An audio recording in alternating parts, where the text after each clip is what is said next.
dengan kejadian kemarin, padahal saya dan anak-anak itu tidak ada keterlibatan dalam kasus ini. Ibu ada di rumah, Abi juga, Arigi ada di tempat kerja, tapi sempat pulang dulu ke sini. Anu ngadolimi yang mudah bukakan ku Allah ya Allah.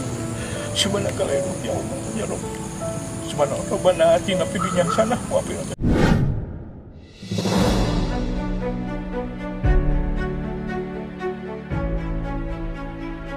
Kasus Subang yang menewaskan Tuti Suhartini 55 tahun dan anak perempuannya Amelia Mustika Ratu 23 tahun masih terus menuai polemik meski salah satu terduga pelaku Muhammad Ramdhanu alias Danu kini sudah ditetapkan sebagai tersangka setelah menyerahkan diri ke polisi pada Senin tanggal 16 Oktober 2023 kemarin. Hal ini karena para tersangka lainnya merasa keberatan atas pernyataan dan pengakuan sepihak tersangka Danu. Dari hasil pengakuan sepihak Danu, polisi akhirnya menetapkan tersangka lainnya, yakni Yosep Hidayah, ayah Amelia dan juga suami dari Tuti Suhartini. Selain Yosep, polisi juga menetapkan Mimin Mintarsi dan kedua anaknya sebagai tersangka. Namun, khusus untuk Mimin beserta kedua anaknya, mereka tidak ditahan dan hanya wajib lapor. Sementara Yosep dan Danu telah resmi ditahan di Mapolda Jabar, namun keduanya ditempatkan di sel terpisah. Penetapan Mimin beserta kedua anaknya Arigi dan Agil Aulia sebagai tersangka di kasus Subang membuat kaget Mimin dan kedua anaknya. Tentunya saya dan kedua anak saya kaget atas penetapan tersangka dengan dasar pengakuan dari Danu tanpa bukti yang jelas, ujar Mimin kepada wartawan saat ditemui di rumahnya di Jalan Cijengkol, Kecamatan Sagala Herang pada Kamis tanggal 19 Oktober 2023. Mimin mengaku sama sekali tidak melakukan dan tidak berbuat atau ikut terlibat dalam peristiwa pembunuhan di rumah Ciseti Jalan Cagak tersebut. Saya sama sekali tidak pernah melakukan ataupun terlibat dalam kasus tersebut dan tidak pernah ada di TKP saat peristiwa tersebut terjadi, seperti yang dituduhkan Danu kepada penyidik hingga akhirnya penyidik menetapkan saya dan kedua anak saya sebagai tersangka dalam kasus tersebut, katanya. Mimin juga memberikan alibi dengan menegaskan bahwa ia bersama kedua anaknya dan Yosep sendiri sedang berada di rumah pada saat peristiwa itu terjadi. Saya dan keluarga ada di rumah saat peristiwa itu terjadi, sama sekali tidak ada di TKP. Jadi apa yang dituduhkan oleh Danu tersebut sama sekali tidak benar, kata Mimin. Bahkan Mimin mengaku ia dan kedua anaknya sama sekali tidak pernah mengenal dan bertemu Danu. Saya sama sekali tidak kenal sama Danu dan melihat Danu pun baru sekali saat proses olah TKP ketika itu Danu digigit anjing, katanya.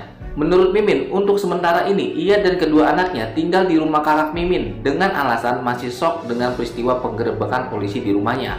Alhamdulillah para tetangga juga banyak yang memberi dukungan kepada keluarga saya untuk tetap sabar dan tabah dalam menghadapi ujian ini, kata Mimin. Dalam kesempatan itu, kuasa hukum Mimin dan keluarga, Fajar Siddiq, mengatakan bahwa pihaknya akan terus mendampingi kliennya agar bisa terbebas dari kasus ini. Kita akan terus berusaha untuk mengungkap kasus ini dengan pelaku sebenarnya, karena klien kami ini bukan pelakunya.